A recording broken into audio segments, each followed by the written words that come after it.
Today we're diving into a story that sits right at that tricky intersection of power, policy, and, well, profit.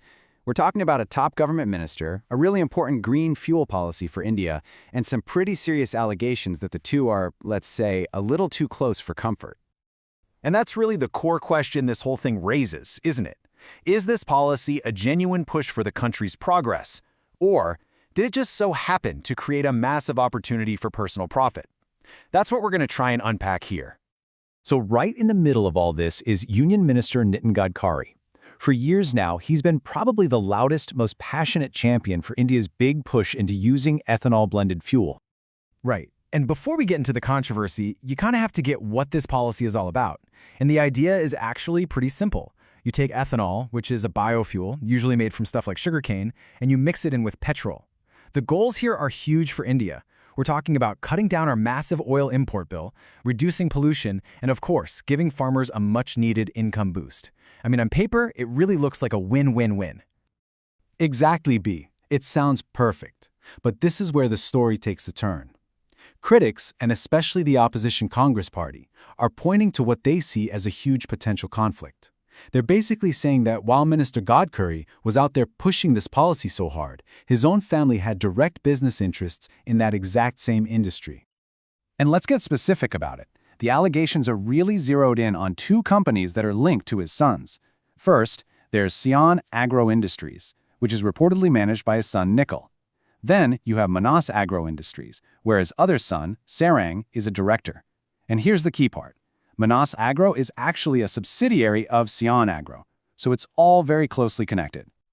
Now, this is what the critics hold up as their proof. Just look at the numbers.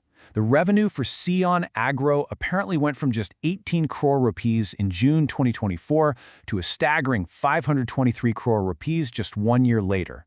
That isn't just growth, that's an explosion. And it wasn't just the revenue. The company's stock price, get this, shot up by more than 2,100%. And that was in just about 8 months back in 2025. Now, if you're making these allegations, you don't see that as a coincidence. You see it as a direct consequence of the minister's policy push. Okay, so those are some jaw-dropping numbers, no question.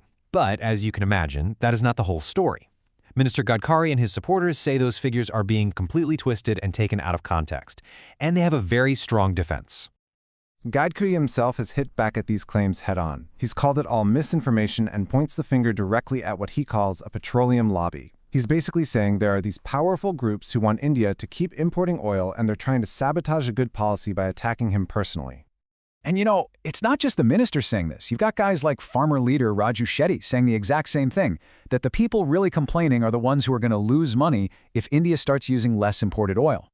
And the whole defense, the core of their counterargument, really comes down to one simple idea: perspective. They say, sure, the percentage growth might look big, but when you look at the actual production numbers, well, that tells a totally different story. Okay, so here is their main point. The facilities connected to the Gadkari family produce somewhere around 8 to 10 lakh liters of ethanol.